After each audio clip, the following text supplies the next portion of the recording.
Hello students, कैसे हैं आप सब। आशा करती हूँ आप अच्छे होंगे और अच्छे से अपनी पढ़ाई कर रहे होंगे। मैं मोनिका रावत आपका स्वागत करती हूँ आईसीटी वर्चुअल क्लासरूम देहरादून में। बच्चों, आज हम क्लास जो आपका 8th है, इसका जो आपका सब्जेक्ट है साइंस, उसका चैप्टर फोर्स एंड प्रेशर को कंटिन्यू करेंगे। पिछले लेक्चर में हमने इस चैप्टर के कुछ क्वेश्चंस डिस्कस किए थे। आई होप आपको ये क्वेश्चन अच्छे से समझ में आए होंगे, आपने इन्हें नोट किया होगा। आज हम इसके आगे के प्रश्नों को डिस्कस करेंगे। तो बच्चों, अब हम चलते हैं अपने स्मार्ट बोर्ड की ओर। तो बच्चों, आज का आपका पहला प्रश्न है, A rocket has been fired upwards to launch a satellite in its orbit. क्या कहा गया है? एक रॉकेट है, उसे फायर किया गया है, ठीक है, उसे प्रक्षेपित किया गया है और जो है इसे ऑर्बिट में यानी कक्षा में लॉन्च करा गया है। Name two forces acting on the rocket immediately after leaving the launch pad. आपसे ये कहा गया है कि आपको दो बल बताने हैं जो कि रॉकेट पे लगेंगे। कब लगेंगे? जब वो लॉन्चिंग पैड को छोड़ देगा। एक उपग्रह को उसकी कक्षा में प्रक्षेपित किया जाता है। एक रॉकेट ऊपर की ओर प्रक्षेपित किया जाता है। लॉन्चिंग पैड छोड़ने के तुरंत बाद रॉकेट पर काम करने वाले दो बलों के नाम बताइए। ठीक है, तो यहाँ पे आपको दो बलों के नाम बताने। ठीक है, अब अगर हम रॉकेट की बात करें, ठीक है, रॉकेट की अगर हम बात करें तो रॉकेट क्या हुआ है? लॉन्चिंग पैड से ऊपर छोड़ा गया। ठीक है, तो यहाँ पर आपके पास, क्योंकि आपका जो है रॉकेट जो है वो ऊपर की ओर जा रहा है, ठीक है, एक रॉकेट आपका ऊपर की ओर जा रहा है, तो जब वो रॉकेट ऊपर की ओर जाता है तो उस पर दो बल लगते हैं। एक ग्रेविटेशनल फोर्स जो कि नीचे की ओर लगता है, दूसरा जो है एक और फ्रिक्शनल फोर्स लगता है। ठीक है, तो यहाँ पे फ्रिक्शनल फोर्स जो है इसकी दिशा के विपरीत दिशा में लगता है। तो यहाँ पर दो प्रकार के बल लगेंगे। पहला जो है गुरुत्वाकर्षण बल, जो कि पृथ्वी यानी अर्थ के द्वारा लगाया जाएगा। दूसरा होगा फ्रिक्शनल फोर्स जो कि एयर के द्वारा, यानी अब जैसे कि आपका जो रॉकेट है वो लॉन्च किया गया, तो हमारे जो वायुमंडल है उसमें क्या है? गैस है, एयर है। तो एयर के जो मॉलिक्यूल है वो आपके जो रॉकेट है उससे टकराएंगे, ठीक है, और वो क्या करेंगे? घर्षण बल या फ्रिक्शनल फोर्स इस पे लगाएंगे। ठीक है, जैसे आप ड्रैग भी कहते हैं। ठीक है, तो यहाँ पे आपको ध्यान रखना है कि दो प्रकार के बल लगेंगे। एक है गुरुत्वाकर्षण बल, दूसरा है फ्रिक्शनल फोर्स। ठीक है, तो आपका आंसर होगा the forces that act when a rocket leaves launching pad are as follow. ठीक है, पहला है ग्रेविटेशनल फोर्स ऑफ अर्थ, यानी पहला क्या दिया गया है? पृथ्वी का गुरुत्वाकर्षण बल, और ये कहाँ लगेगा? डाउनवर्ड्स यानी नीचे की ओर। दूसरा है frictional force of air in opposite direction, यानी वायु का घर्षण बल, और ये कहाँ पे लगेगा? विपरीत दिशा में। ठीक है, तो ये आपका यहाँ पे आंसर होगा। ठीक है, नोट करेंगे।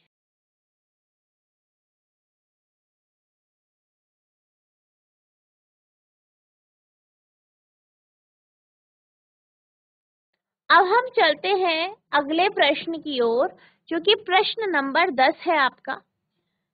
इसकी अगर हम बात करें तो यहाँ पे कहा गया है, when we press the bulb of a dropper with its nozzle capped in water। हम क्या करते हैं?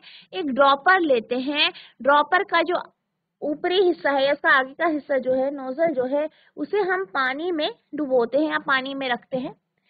Air in the dropper is seen to escape in the form of bubble. तो क्या होता है कि जो आपका ड्रॉपर है, ड्रॉपर के अंदर जो एयर है, जो वायु है, वो बाहर निकलती हुई दिखती है। Once we release the pressure on the bulb, water gets filled into the dropper। अब जैसे ही हम क्या करते हैं? प्रेशर को रिलीज करते हैं। क्या करते हैं? प्रेशर को रिलीज करते हैं, तो हम क्या देखते हैं? हम ये देखते हैं कि ड्रॉपर में पानी भर गया। हमने ड्रॉपर लिया, उसकी नोजल ली, उसे पानी में रखा और उसे दबाया तो बबल बाहर निकले। फिर जैसे ही हमने उसको छोड़ा, बल्ब को छोड़ा, तो पानी ड्रॉपर के अंदर आ गया। The rise of water in the dropper is due to, आपसे पूछा गया है कि ड्रॉपर में जो पानी का लेवल बढ़ता है वो क्यों बढ़ता है। पहला है प्रेशर ऑफ वाटर यानी पानी के दाब के कारण, दूसरा है ग्रेविटी ऑफ द अर्थ यानी पृथ्वी के गुरुत्वाकर्षण के कारण, तीसरा है shape of the rubber bulb यानी बल्ब का जो आकार है उसके कारण, चौथा है एटमॉस्फेरिक प्रेशर यानी वायुमंडलीय दाब। जब हम ड्रॉपर के बल्ब को पानी में रखें, नोजल से दबाते हैं तो ड्रॉपर में मौजूद हवा बुलबुलों के रूप में बाहर निकलती दिखाई देती। एक बार जब हम बल्ब पर से दाब हटा देते हैं तो ड्रॉपर में पानी भर जाता है। ड्रॉपर में पानी के ऊपर उठने का कारण है पानी का दाब, पृथ्वी का गुरुत्वाकर्षण, रबर के बल्ब का आकार या वायुमंडलीय दाब। तो यहाँ पे अगर हम बात करें कि ड्रॉपर में जो आपका जो है पानी भरता है तो वो क्यों भरता है, क्योंकि वायुमंडलीय दाब लगता है। वायुमंडलीय दाब के कारण ही आपका जो ड्रॉपर है, ड्रॉपर के नोजल से ड्रॉपर में पानी भर जाता है। यानी आपका जो आंसर होगा वो होगा वायुमंडलीय दाब यानी एटमॉस्फेरिक प्रेशर। ठीक है, तो ये आपका यहाँ पे आंसर होगा, नोट करेंगे।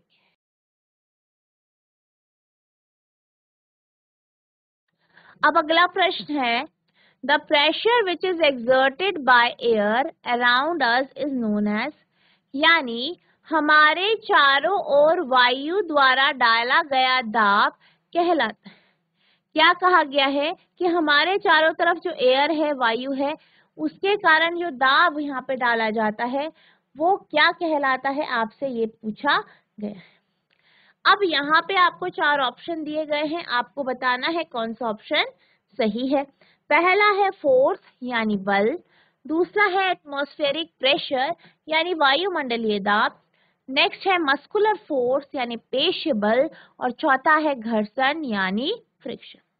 तो यहाँ पे पूछा गया है कि जो है हमारी जो एयर होती है, ठीक है, जो वायु होती है उसमें दाब जो डलता है, जो हमारे चारों तरफ एयर है वो जो दाब डालता है उसे क्या कहते हैं। तो जो हमारे चारों तरफ वायु है वो जो दाब डालते हैं उसको हम क्या कहते हैं, वायुमंडलीय दाब यानी एटमॉस्फेरिक प्रेशर, यानी आपका आंसर होगा बी। तो आई होप आपको ये क्वेश्चन क्लियर हुआ, नोट करें। अब हम चलते हैं अगले प्रश्न की ओर। आपका अगला प्रश्न है, force acting on per unit area is called, प्रति एकांक क्षेत्रफल पर लगने वाले बल को कहा जाता है। यानी बेसिकली ये बोल रहे हैं कि कोई एरिया है उसमें जो आपका क्षेत्रफल लगता है उसे क्या कहा जाता है। ठीक है, यानी इनके अकॉर्डिंग F अपॉन ए, ठीक है, जो आपका F होता है वो क्या होता है, F अपॉन ए आपका क्या होता है, ये आपसे यहाँ पे पूछा गया है। ठीक है, F अपॉन ए क्या होता है ये आपसे पूछा गया है। ऑप्शन है, पहला है असंपर्क बल नॉन कॉन्टैक्ट फोर्सेस, दूसरा है संपर्क बल कॉन्टैक्ट फोर्सेस, तीसरा है बल, और चौथा है दाब यानी प्रेशर। तो यहाँ पे पूछा गया है कि प्रति एकांक क्षेत्रफल पर लगने वाले बल को कहते हैं। तो आपने पढ़ा है कि प्रति एकांक क्षेत्रफल पर किसी एक यूनिट एरिया पर अगर बल लगाया जाता है तो उसे हम दाब कहते हैं यानी प्रेशर कहते हैं। तो आपका आंसर होगा डी यानी प्रेशर यानी दाब, नोट करें।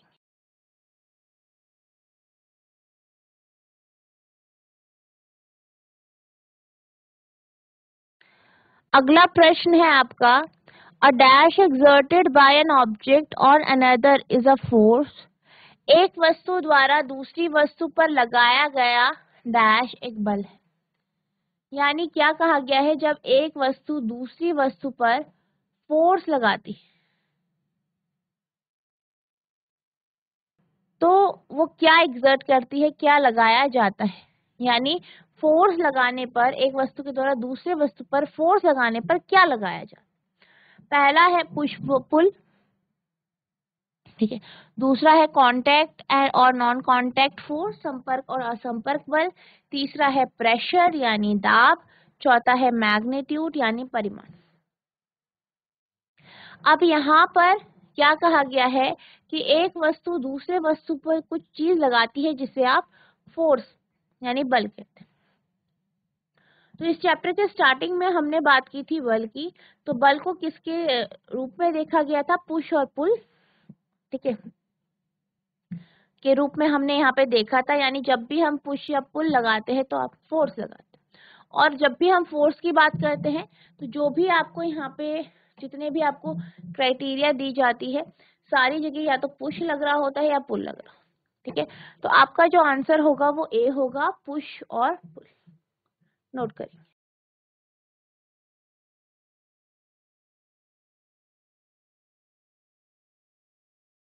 अब हम चलते हैं अगले प्रश्न की ओर। तो आपका अगला प्रश्न है, the force exerted by the earth to pull the object toward itself is called।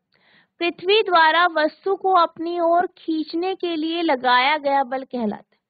क्या कहा गया है कि जो पृथ्वी है वो वस्तुओं को अपनी ओर खींचती है, अपनी तरफ खींचती है। तो जो वो अपनी तरफ खींचती है तो इस बल को क्या कहा जाता है, ये आपसे पूछा गया है। पहला ऑप्शन है आपका इलेक्ट्रोस्टैटिक फोर्स, ठीक है, स्थिर विद्युत बल।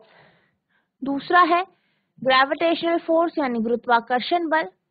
तीसरा है पेशीय बल यानी मस्कुलर फोर्स। चौथा है संपर्क बल यानी कांटेक्ट।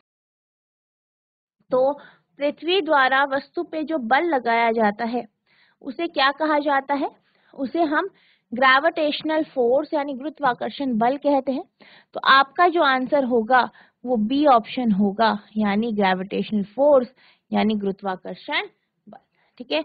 तो पृथ्वी द्वारा लगाए जाने वाला बल, किसी भी वस्तु पे जो बल लगाया जाता है जिसके कारण चीजें पृथ्वी पे रहती हैं, वो गुरुत्वाकर्षण बल है, ठीक है। नोट करें।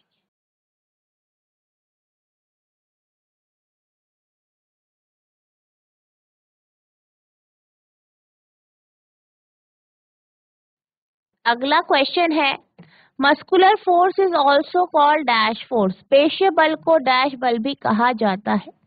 ऑप्शन है, पहला है असंपर्क बल यानी नॉन कांटेक्ट फोर्स। दूसरा है आपका कांटेक्ट फोर्स यानी संपर्क बल।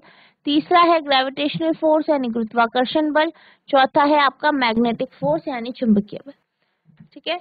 तो यहाँ पे आपसे कहा है कि मस्कुलर फोर्स किसका उदाहरण है।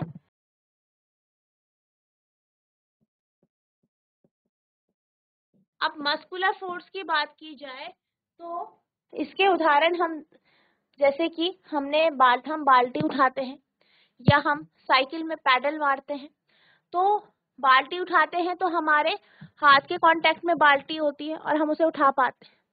तो यहाँ पे पेशीय बल लग रहा है, और आप देख सकते हैं कि पेशीय बल कब लग रहा है, जब हम अपने हाथों से बाल्टी को उठाते हैं, यानी हमारे हाथ बाल्टी के कांटेक्ट में आते हैं। तो हम ये कह सकते हैं कि जो पेशीय बल होता है वो एक प्रकार का संपर्क बल यानी कांटेक्ट फोर्स है। तो हम क्या कह सकते हैं कि जब बाल्टी को हम अपने हाथों से उठाते हैं तो क्या होता है, हमारे हाथ बाल्टी के संपर्क में आते हैं और हमारे हाथों में जो मसल्स हैं उनके पेशीय बल के कारण ही हम बाल्टी को उठा पाते हैं। तो इसलिए हमारा जो आंसर होगा वो कांटेक्ट फोर्स यानी संपर्क बल होगा, यानी आंसर क्या होगा आपका बी। नोट करें।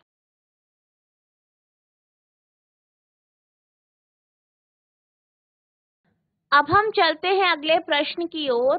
तो हमारा अगला प्रश्न है, what is the name of the instrument used to measure atmospheric pressure. यानी आपसे पूछा गया है कि वायुमंडलीय दाब मापने के लिए हम किस यंत्र का उपयोग करते हैं। तो जब भी हम जो है वायुमंडलीय दाब मापते हैं तो उसके लिए हम एक इंस्ट्रूमेंट या यंत्र का उपयोग करते हैं जिसे आप बैरोमीटर कहते हैं। तो आपको ध्यान रखना है कि बैरोमीटर एक ऐसा यंत्र है जिसके माध्यम से हम वायुमंडलीय दाब को मापते हैं, ठीक है।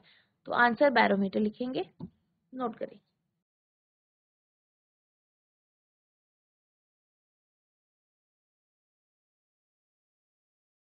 अगले प्रश्न की ओर चलते हैं। अगला प्रश्न है हमारा, give two examples of contact force, संपर्क बल के 2 उदाहरण बताइए। तो यहाँ पे जब हम संपर्क बल के कोई भी आप 2 उदाहरण बता सकते हैं। पहला है आपका पेशीय बल। जैसे कि आप जानते हैं कि जब भी हम बाल्टी उठाते हैं तो अपने हाथों से उठाते हैं, तो यहाँ पे आपकी मांसपेशियां लगती हैं, उनके द्वारा बल लगाया जाता है। तो मस्कुलर फोर्स जो है वो आपका क्या है, वो आपका जो है पेशीय बल जो है वो आपका एक प्रकार का संपर्क, ठीक है। दूसरा आप घर्षण बल लिख सकते हो, ठीक है। घर्षण बल जैसे कि आप जानते हैं कि जब भी 2 वस्तुएं रिलेटिव मोशन में होती है, सापेक्षिक गति में होती है, या हमारे पास कोई डब्बा है, उसे हम फर्श में धक्का देकर उसे क्या कर रहे हैं, मूव करा रहे हैं, गति कराते हैं, तो एक बल उसके विपरीत लगता है, यानी गति की दिशा के विपरीत लगता है, जिसे हम घर्षण बल कहते हैं, ठीक है। तो मस्कुलर फोर्स और घर्षण जो आपका फोर्स ऑफ फ्रिक्शन है या फ्रिक्शनल फोर्स है, वो क्या है आपके दोनों, ये दोनों आपके कांटेक्ट फोर्स है यानी संपर्क बल है। कब लगते हैं, जब वस्तुएं दूसरी वस्तु के साथ या हमारे हाथों के साथ, ठीक है, या जो भी आपका दूसरी वस्तु है उसके साथ संपर्क में होती है, ठीक है। तो ये आपका आंसर होगा, नोट करें। अब हम चलते हैं अगले प्रश्न की ओर। तो अगला प्रश्न है आपका, name the force exerted on a ball of dough to make a flat चपाती। चपटी चपाती बनाने के लिए, चपटी रोटी बनाने के लिए आटे की एक गेंद पर लगने वाले बल का नाम बताइए। यानी जब आपकी मम्मी रोटी बनाती है तो क्या बनाती है, आपके जो है आटे के गोले बनाती है, उसको वो क्या करते हैं, वो बेलन से उसको दबाती है ताकि आपकी रोटी चपटी हो जाए। तो आपको बल बताना है कि कौन सा बल यहाँ पे लगाया जाता है। तो आप जानते हैं कि जो आपके बेलन होते हैं उसके माध्यम से बल लगाया जाता है, और बेलन को हाथों के माध्यम से कंट्रोल किया जाता है, और हाथों से कौन सा बल लगता है, पेशीय बल यानी मस्कुलर फोर्स। तो आपका जो आंसर होगा वो पेशीय बल या मस्कुलर फोर्स होगा, ठीक है। तो ये आपका यहाँ पे आंसर होगा, नोट करें। अब हम चलते हैं अगले प्रश्न की ओर।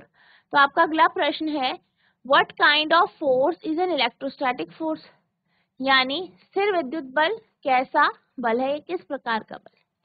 अब जैसे कि आप जानते हो इलेक्ट्रोस्टैटिक फोर्स आपके कब लगता है, जब किसी बॉडी को चार्ज किया जाता है। आपने इसके कुछ उदाहरण देखे थे, जैसे अगर हम किसी प्लास्टिक की कंघी को बालों में रगड़ते हैं और फिर क्या करते हैं, कागज के छोटे छोटे टुकड़ों के पास लेके जाते हैं, तो क्या देखते हैं कि कागज के टुकड़े कंघी पे चिपक जाते हैं। यहाँ पर कंघी और कागज के टुकड़ों के बीच में डायरेक्ट पूरा आपने कांटेक्ट नहीं रखा, संपर्क नहीं रखा, उसे कुछ दूरी पे रखा, ठीक है। तो यानी हम कह सकते हैं कि इस केस में या इलेक्ट्रोस्टैटिक फोर्स के केस में जो आपका बल होता है वो नॉन कांटेक्ट या असंपर्क बल होता है। यानी जो आपका आंसर होगा वो नॉन कांटेक्ट फोर्स यानी असंपर्क बल होगा, ठीक है।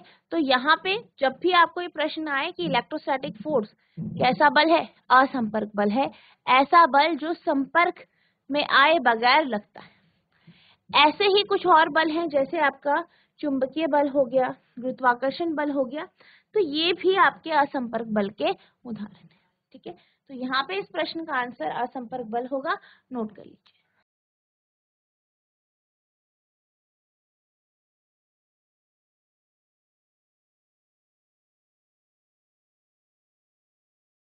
अब हम चलते हैं अगले प्रश्न की ओर।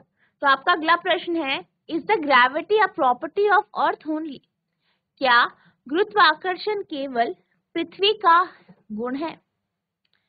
तो यहाँ पे आपसे पूछा गया है कि जो हम गुरुत्वाकर्षण बल की बात करते हैं, हम ये कहते हैं कि ग्रेविटी में क्या होता है कि जो वस्तुएं हैं वो पृथ्वी की ओर आकर्षित होती है, अट्रैक्ट होती है। तो क्या ये सिर्फ पृथ्वी का ही गुण है।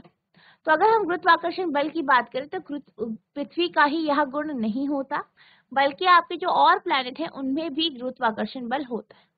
इसके साथ साथ आपने ये भी पढ़ा होगा कि जो आपका सोलर सिस्टम होता है, ठीक है, सौर मंडल होता है, सौर मंडल में क्या होता है, जो आपके ग्रह हैं वो क्या करते हैं, पृथ्वी का चक्कर काटते हैं या पृथ्वी की परिक्रमा करते हैं। इसी प्रकार से जो आपकी सैटेलाइट होती है, उपग्रह होते हैं, वो जो है ग्रहों का चक्कर काटते हैं, ठीक है। तो हमने क्या देखा कि सूर्य का चक्कर कौन काटते हैं, आपके ग्रह, ठीक है, जो आपके ग्रह है वो सूर्य का चक्कर काटते हैं। ग्रहों का चक्कर कौन काट रहा है, आपके जो प्लैनेट्स हैं, उपग्रह हैं। तो यहाँ पे ये जो प्रक्रिया हो रही है जिसमें क्या कर रहे हैं, ग्रह परिक्रमा कर रहे हैं आपके सूर्य की, या उपग्रह जो है परिक्रमा कर रहे हैं ग्रहों की, तो ये किसके कारण होता है, ये भी ग्रेविटी या ग्रेविटेशन पुल के कारण, ठीक है। तो हम ये नहीं कह सकते कि जो पृथ्वी है सिर्फ उसी की प्रॉपर्टी है ग्रेविटी, ये बाकी आपके जो ग्रह उपग्रह हैं उनकी भी ये प्रॉपर्टी होती है। तो यहाँ पे आपका आंसर नो यानी नहीं आएगा, ठीक है। तो सिर्फ पृथ्वी की प्रॉपर्टी नहीं होती ग्रेविटी, और प्लैनेट्स में भी ग्रेविटी होती है, नोट करें। अब हम चलते हैं अगले प्रश्न की ओर। तो आपका अगला प्रश्न है, name the force due to which every object falls on अर्थ।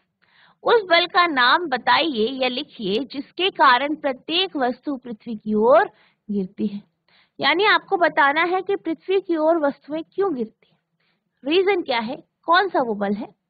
तो जब भी हम बात करते हैं वस्तुओं की, तो वस्तु हमने देखा है कि पृथ्वी की ओर गिरती है, और क्यों गिरती है, गुरुत्वाकर्षण बल यानी ग्रेविटेशनल फोर्स के कारण पृथ्वी की ओर वस्तुएं गिरती है, ठीक है। ये जो है पृथ्वी का एक गुण है जिसके कारण क्या होता है, पृथ्वी अपनी तरफ वस्तुओं को खींचती है या अट्रैक्ट करती है। तो आपका आंसर होगा गुरुत्वाकर्षण बल यानी ग्रेविटेशनल फोर्स, ठीक है। नेक्स्ट है, what do you mean by pressure. दाब से आप क्या समझते हैं। दाब का आपने फॉर्मूला पढ़ा है, बल बटा क्षेत्रफल, यानी प्रति एकांक क्षेत्रफल पर लगने वाला बल ही आपका दाब कहलाता है, प्रेशर कहलाता है। तो force acting per unit area is called pressure. तो आपका आंसर होगा फोर्स पर यूनिट एरिया यानी F/A, बल प्रति एकांक क्षेत्रफल, ठीक है। तो ये आपका प्रेशर होता है, नोट करें।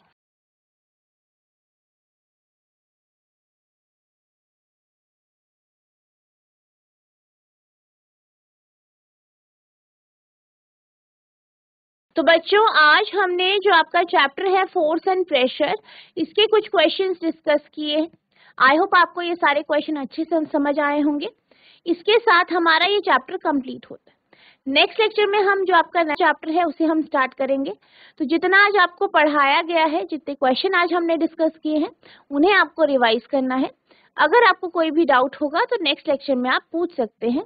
तो बच्चों आज के लिए बस इतना ही, मिलते हैं अब नेक्स्ट सेशन में। तब तक के लिए thank you and have a nice day.